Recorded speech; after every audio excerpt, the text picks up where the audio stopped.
जय हिंद प्यारे बच्चों, सुप्रभात सभी को।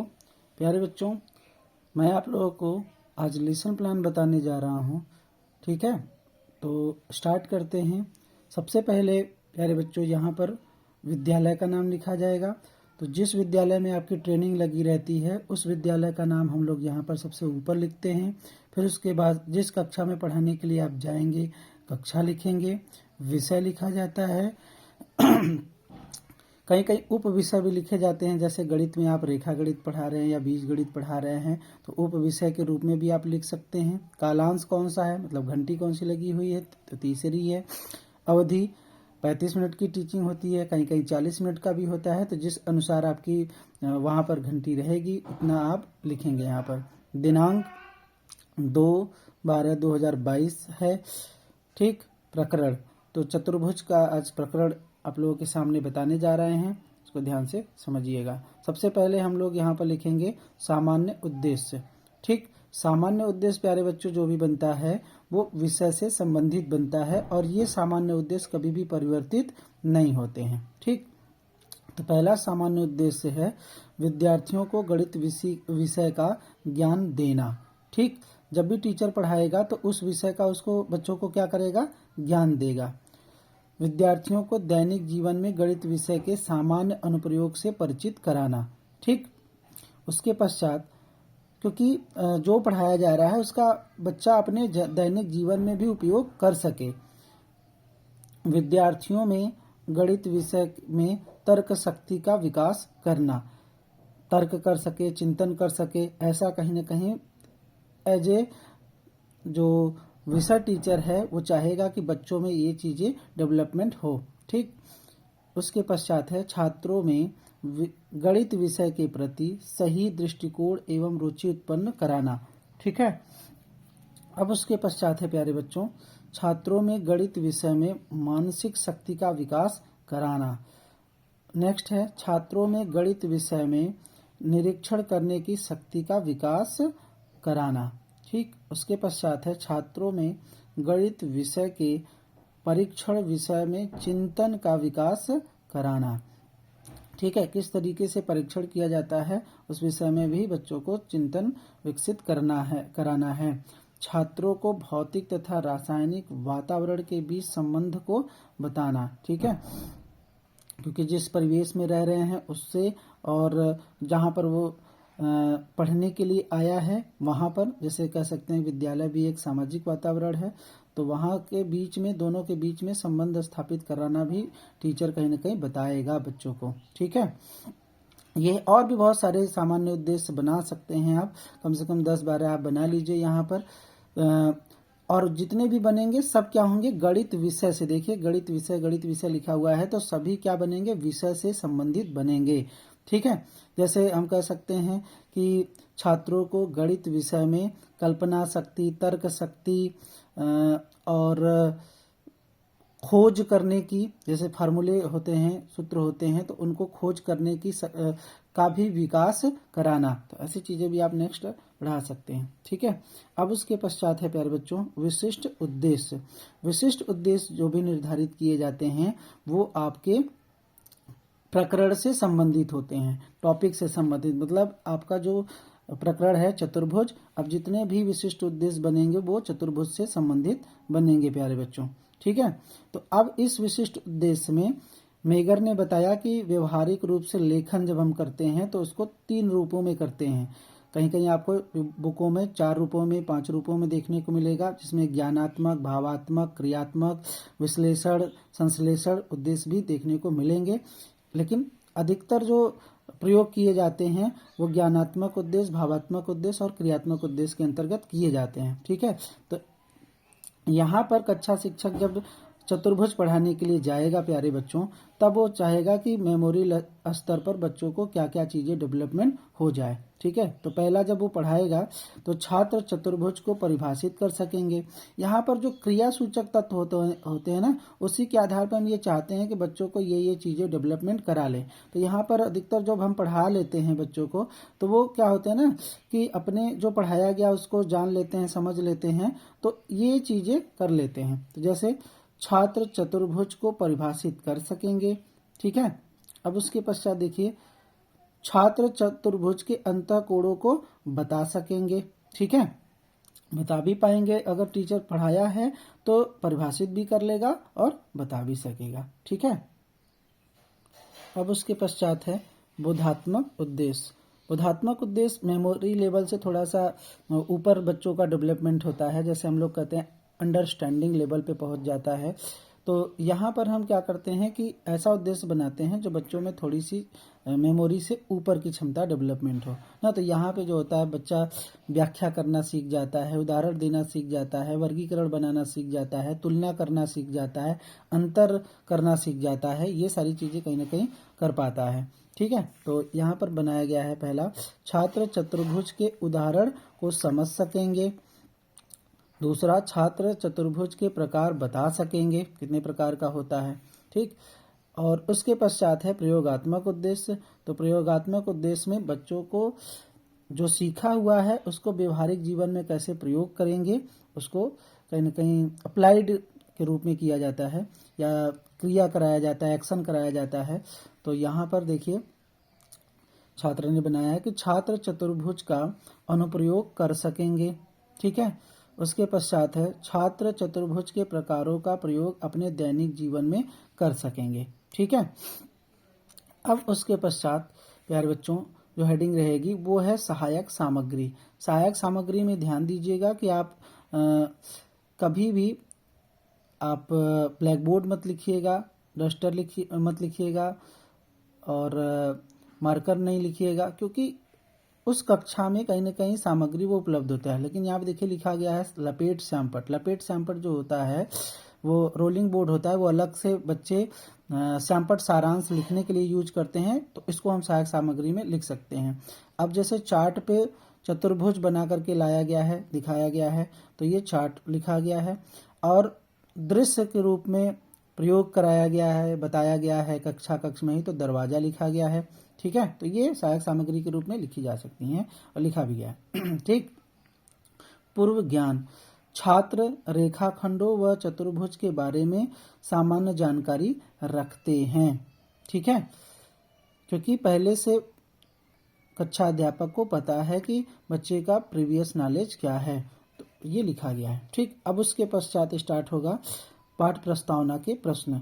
अब इसके लिए 3 कॉलम बनेंगे, एक तो होगा सीरियल नंबर, दूसरा होगा छात्राध्यापक कथन और जो तीसरा होगा वो होगा छात्र कथन। ठीक है, तो अगर अध्यापिका है तो अध्यापिका लिखेगा और अध्यापक है तो अध्यापक कथन लिखेगा। ठीक है, अब जैसे पहला प्रश्न यहाँ पे पूछा गया, ये भी ध्यान रखिएगा कि कम से कम आपके 3 प्रश्न होने चाहिए पाठ प्रस्तावना के, और अधिक से अधिक 5 प्रश्न आप बना सकते हैं। उससे ज़्यादा प्रश्न आप नहीं बना करके प्रकरण निकलवाएंगे और ना ही उससे कम।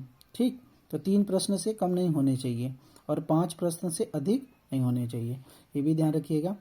तो पहला प्रश्न है यहाँ पर, बिंदु दिखाकर पूछा जा रहा है छात्र के द्वारा या कक्षा अध्यापक के द्वारा कि यह क्या है, तो बच्चे बताएंगे कि यह बिंदु है। ठीक, अब उसके पश्चात दूसरा प्रश्न है, अब जो प्रश्न का उत्तर निकलेगा उसी उत्तर से क्या करेंगे, दूसरे प्रश्न का निर्माण करेंगे, क्योंकि पाठ प्रस्तावना की सबसे बड़ी खासियत होती है कि एक दूसरे से क्या होने चाहिए, तारतम्य होना चाहिए, क्रमबद्ध होना चाहिए, मतलब उस उत्तर से ही प्रश्न का निर्माण होना चाहिए। तो 2 बिंदुओं को मिलाने पर क्या बनेगा, तो बच्चे बताएंगे, या टीचर बोर्ड पे हो सकता है कि इस तरीके से बिंदु यहाँ पर रख दे, यहाँ पर रख दे, उसके बाद पूछे कि इन दोनों बिंदुओं को मिलाया जाएगा तो क्या बनेगा, तब बच्चे बताएंगे कि रेखा खंड बनेगा। ठीक, अब यहाँ से रेखाखंड से प्रश्न बनेगा कि 4 रेखा खंडों को मिलाने पर घिरी आकृति क्या कहलाती है, अब बच्चे कहेंगे कि सर चतुर्भुज कहलाती है। ठीक, तो ये जब निकल जाता है तब उसके पश्चात छात्राध्यापक जो होता है वो उद्देश्य कथन करता है कि बच्चों आज हम रेखा गणित के अंतर्गत आने वाले चतुर्भुज का अध्ययन करेंगे।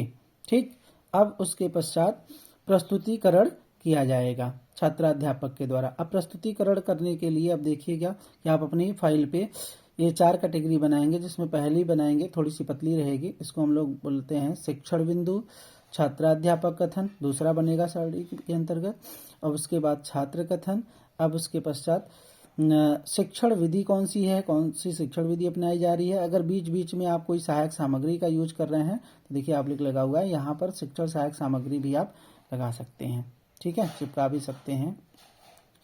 तो पहले पाठ को स्टार्ट करने से पहले या प्रस्तुतिकरण करने से पहले छात्राध्यापक ने क्या किया है, आपको भी पूछना है कि पहले एक विकासात्मक प्रश्न पूछ ले, क्योंकि वहां पर आसानी से आप देख रहे होंगे कि यहाँ पर आसानी से आपका चतुर्भुज निकल गया, ठीक है। तो आपको प्रीवियस नॉलेज बच्चों का पहले पता करने के लिए एक विकासात्मक प्रश्न पूछा जाता है। तो विकासात्मक प्रश्न अगर बता देते हैं बच्चे तो ठीक है, नहीं बता पाते हैं तो और अच्छा है, ताकि आपको बताने का विस्तार पूर्वक मौका मिलेगा, ठीक है। तो यहाँ पर प्रश्न पूछा गया विकासात्मक प्रश्न, चतुर्भुज किसे कहते हैं। अब बच्चे थोड़ा बहुत जानते हैं तो वो बताएंगे कि 4 रेखाओं से घिरी आकृति को चतुर्भुज कहते हैं। ये कौन सा है, तो विकासात्मक प्रश्न है। अब शिक्षण बिंदु में जो चीजें हम पढ़ाने जाते हैं अब उसी के बारे में लिखते हैं कि अब क्या पढ़ाएंगे, चतुर्भुज का अर्थ पढ़ाएंगे, क्या होता है चतुर्भुज का अर्थ, ठीक है। अब व्याख्या दे रहा है छात्राध्यापक, तो छात्राध्यापक कॉलम में लिखा जाएगा व्याख्यान। किस मेथड से है, तो ये मेथड जो है वो व्याख्यान विधि है, ठीक। तो यहाँ पर लिखा हुआ है व्याख्यान। अब छात्राध्यापक बताएगा कि 4 सरल रेखा खंडों से घिरी आकृति को चतुर्भुज कहते हैं। अब ये उसने श्यामपट्ट पे बच्चों को बना करके दिखाया, रेखाखंड ना, और जो आकृति बनी उसका नामांकन कर दिया ABCD, ठीक। अब इसको जो बता रहा है तो छात्र क्या करेंगे, ध्यानपूर्वक सुनेंगे। और विधि कौन सी है, तो व्याख्यान विधि है, ठीक। और यहाँ पर दिखाया भी गया लपेट श्यामपट्ट, ठीक है, जिसपे चित्र उत्र बना हो। अब यहाँ पे ध्यान दीजिएगा कि चित्र में ABCD एक चतुर्भुज है, वो कक्षाध्यापक बता रहा है ना, पहला जो चतुर्भुज है। तो पॉइंट में दे करके समझाया गया है, चतुर्भुज की 4 भुजाएं AB, BC, CD और DA है, ठीक। दूसरा 4 शीर्ष ABCD है।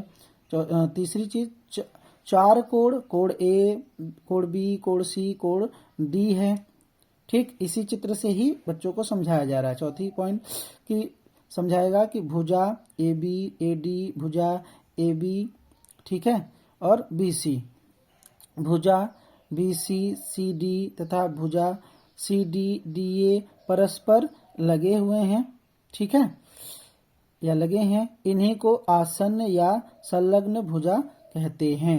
ये बच्चों को बताया जाएगा, ठीक है। तो इसको नोट करते चलिए आप लोग, इसको फटाक से देख लीजिए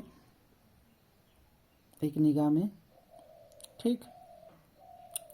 अब जो प्यारे बच्चों व्याख्या दिया गया, उस व्याख्या से संबंधित हमने अब बच्चों को कितना पढ़ाने के पश्चात आया, कितना नहीं आ पाया ना, तो ये पता करने के लिए कि क्या मेरा शिक्षण प्रभावशाली बच्चों के लिए है कि नहीं है, तो ये पता करने के लिए हम क्या कर रहे हैं, बोध प्रश्न पूछ रहे हैं। बोध प्रश्न कहीं ना कहीं छात्र और शिक्षक में अंतर क्रिया करने के लिए भी किया जाता है, अपने पाठ को रोचक भी बनाने के लिए, बच्चों का ध्यान आकर्षित करने के लिए भी बोध प्रश्न बीच बीच में किए जाते हैं, ताकि बच्चों का जो अंतर क्रिया है वो हो सके, बन सके। तो यहाँ पर बोध प्रश्न पूछा गया है कि चतुर्भुज में कितनी भुजाएं होती हैं, बच्चे बताएंगे 4 भुजा होती है। मेथड कौन सा है भाई, प्रश्नोत्तर विधि है। चतुर्भुज में कितने शीर्ष होते हैं, बच्चे बताएंगे 4 शीर्ष होते हैं, ठीक। अब उसके पश्चात एक व्याख्या खत्म होगी, हम दूसरी व्याख्या बताएंगे जिसमें शिक्षण बिंदु में क्या लिखेंगे, चतुर्भुज के प्रकार। व्याख्यान स्टार्ट हो रही है। तो चतुर्भुज के 6 प्रकार होते हैं, ठीक। वर्ग, आयत चतुर्भुज, समांतर चतुर्भुज, समलंब चतुर्भुज और पतंग, ठीक। अब यहाँ पर छात्र क्या करेंगे, छात्र ध्यानपूर्वक सुनेंगे जो टीचर व्याख्या दे रहा है, ठीक। अब देखिए यहाँ पर वर्ग बनाया गया, आयत बनाया गया, ये बना करके बच्चों को समझाया गया श्यामपट्ट पे। और क्योंकि बहुत ज़्यादा अगर सभी को बनाने लगेंगे एक ही साथ तो बच्चों को उतना समझ में नहीं आएगा, तो 2 चीज़ें हमने बच्चों के सामने बताया, स्पष्ट किया, ठीक। तो बच्चों को जो चीज़ें इसमें प्रकार में बता रहे हैं उस प्रकार में 2-2 ले लेते हैं, 3-3 ले लेते हैं, ताकि उनको भी समझ में आए। अगर एक ही साथ बता करके आगे बढ़ेंगे तो शायद उतनी अच्छे तरीके से उनको समझ में नहीं आएगा। तो यहाँ पर हमने 2। अब उसके पश्चात देखिए यहीं से बोध प्रश्न पूछ लिया गया है, चतुर्भुज कितने प्रकार के होते हैं, बच्चे बताएंगे 6 प्रकार के होते हैं। चतुर्भुज के 2 प्रकारों का नाम बताओ, तो वर्ग और आयत पढ़ाया गया है इसलिए बता पाएंगे। मेथड कौन सा है, तो प्रश्नोत्तर विधि है। ठीक, अब नेक्स्ट व्याख्या जो हम कर रहे हैं वो चतुर्भुज के अंतःकोणों का योग के बारे में व्याख्या कर रहे हैं। अब देखिए व्याख्यान है, चतुर्भुज के चारों अंतःकोणों का योग 360 डिग्री होता है, क्योंकि प्रत्येक कोण 90 डिग्री का होता है। अब ये यहाँ पे चित्र के माध्यम से बताया गया, छात्र क्या करेंगे, ध्यानपूर्वक सुनेंगे। ठीक है, इसको फटाक से नोट कर लीजिए आप लोग, इसी तरीके से लेसन प्लान बनेगा। अब ये बताने के पश्चात हम क्या करेंगे, यहाँ से बच्चों से बोध प्रश्न पूछ लेंगे। बोध प्रश्न बहुत ज़्यादा नहीं पूछने हैं आपको, कम से कम 2 होने चाहिए, 2-3 प्रश्न आप पूछ लीजिए, उससे ज़्यादा आप प्रश्न मत पूछिएगा। तो बोध प्रश्न, चतुर्भुज के प्रत्येक कोण का मान कितना होता है, 90 अंश बच्चे बताएंगे। चतुर्भुज के चारों अंतःकोणों का योग कितना होता है, तो 360 डिग्री बता देंगे बच्चे। ठीक है, अब यहाँ से ये पूरी की पूरी कॉलम क्या हो जाती है, कंप्लीट हो जाती है आपकी व्याख्या वाली, क्योंकि 35 मिनट का ही क्लास है। तो 35 मिनट में बहुत ज़्यादा अगर व्याख्या देने लगेंगे तो शायद हमारी बहुत सारी चीज़ें कंप्लीट नहीं हो पाएंगी। ठीक है, अब यहाँ से हम लोग जितना पढ़ाए हैं सभी में से हम क्या करेंगे, बच्चों को कितना आया, कितना अभी अच्छे तरीके से नहीं आ पाया, या फिर हमने जिस मेथड से पढ़ाया है क्या बच्चे उस मेथड से सीख पाए हैं कि नहीं सीख पाए हैं, इसलिए मूल्यांकन प्रश्न पूछना जरूरी होता है। इससे बच्चों का भी मूल्यांकन होता है और टीचर स्वयं का भी मूल्यांकन करता है कि जिस मेथड से हमने पढ़ाया उस मेथड से बच्चे ज़्यादातर सीख पा रहे हैं। ठीक है, तो प्रश्न पूछा जा रहा है कि 4 रेखाखंडों से घिरी आकृति को क्या कहते हैं, बच्चे बताएंगे। चतुर्भुज के समान दिखाई देने वाले किसी वस्तु का नाम बताओ, बच्चे बताएंगे, क्योंकि अब अगर समझ गए हैं चतुर्भुज क्या है तो बता लेंगे। अब इसमें रिक्त स्थान की पूर्ति वाला भी प्रश्न बना दिया गया है। चतुर्भुज के चारों अंतःकोणों का योग कितना होता है, वर्ग के चारों भुजाएं होती हैं क्या, डॉट डॉट होती हैं। ठीक, उसके पश्चात निरीक्षण कार्य में लिखेंगे, छात्राध्यापक कक्षा में घूम घूम कर बच्चों के कक्षा कार्य का निरीक्षण कार्य करेगा। ठीक, अब देखिए क्योंकि वो पढ़ा लिया, श्यामपट्ट सारांश भी दिया है, तो बच्चे क्या अपने नोट्स बुक में उसको उतारे हैं कि नहीं उतारे हैं, ये भी टीचर का चेक करने का काम है। तो ये निरीक्षण कार्य के दौरान चेक करेगा। ठीक है, जो लपेट श्यामपट्ट की बात कर रहे थे तो लपेट श्यामपट्ट में वो सारांश लिख करके आएगा, उसको टांग देगा, तो बच्चे लिखे हैं कि नहीं लिखे हैं ये भी निरीक्षण कार्य के दौरान देखेंगे, चेक करेंगे। और निरीक्षण कार्य इसलिए भी किया जाता है ताकि बच्चे जो पहले पढ़ाया गया था क्या उसका गृह कार्य करके लेके आए हैं कि नहीं, तो गृह कार्य भी चेक करेंगे निरीक्षण कार्य के दौरान ही, और उस पर साइन भी करेंगे अपना।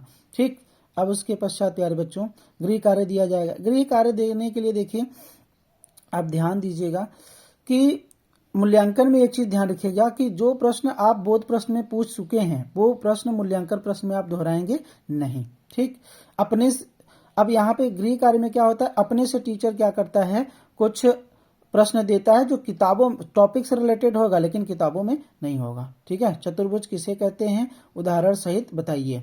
ठीक, ऐसा प्रश्न गृह कार्य में दिया गया है। चतुर्भुज के 6 प्रकारों का नाम लिखिए जो पढ़ाया गया है। उसमें और भी चेंजिंग हो सकता है, जैसे मिलान वाले प्रश्न बना दे, प्रत्यास्मरण वाले प्रश्न बना दे। ठीक है, अब इसमें जैसे देखिए एक तीसरा दिया गया है कि चित्र आयत ABCD में कोण A का मान बताओ। ये थोड़ा सा गृह कार्य लायक प्रश्न है क्योंकि बच्चों को पढ़ाया गया लेकिन ऐसा सवाल उनको कराया नहीं गया था। ठीक, तो ये उनको गृह कार्य के लिए दे दिया गया है। अब यहाँ पर प्यारे बच्चों पर्यवेक्षक का हस्ताक्षर लिखेंगे। इस साइड उसके जस्ट नीचे देखिए जगह छोड़िएगा समालोचना करने के लिए। समालोचना में जो भी कक्षा टीचर आएगा वो आपका देखेगा कि किस तरीके का आपका टीचिंग है और कुछ कमियां हैं तो यहाँ पर लिखेगा, और आपका अगर अच्छा है तो वो भी फीडबैक आपको देगा। यहाँ पर प्यारे बच्चों एक चीज ध्यान रखिएगा, जो कुछ चीजें मिस की गई हैं इस लेसन प्लान में बच्चे ने नहीं लिखा है। जब भी आप बोध प्रश्न पूछते हैं ना तो बोध प्रश्न जब पूछते हैं तो बच्चा मान लीजिए बता रहा है तो उसको फीडबैक देना जरूरी होता है। ठीक है, अच्छा है, बहुत अच्छा है, गुड, वेरी गुड, जिस प्रकार से प्रश्न उस प्रकार से फीडबैक। तो यहाँ पर आपको प्रश्न के नीचे कोष्टक में लिखना चाहिए था कि अच्छा है, ठीक है, बहुत अच्छा। ऐसा लिखते हैं ना तो बच्चे और भी उत्तर देने के लिए प्रेरित होते रहते हैं। तो ऐसा आपको करना पड़ेगा प्यारे बच्चों। ठीक है, तो आई होप आप लोगों को समझ में आया होगा। इसी आधार पे आप लोग गणित का लेसन प्लान बनाइएगा।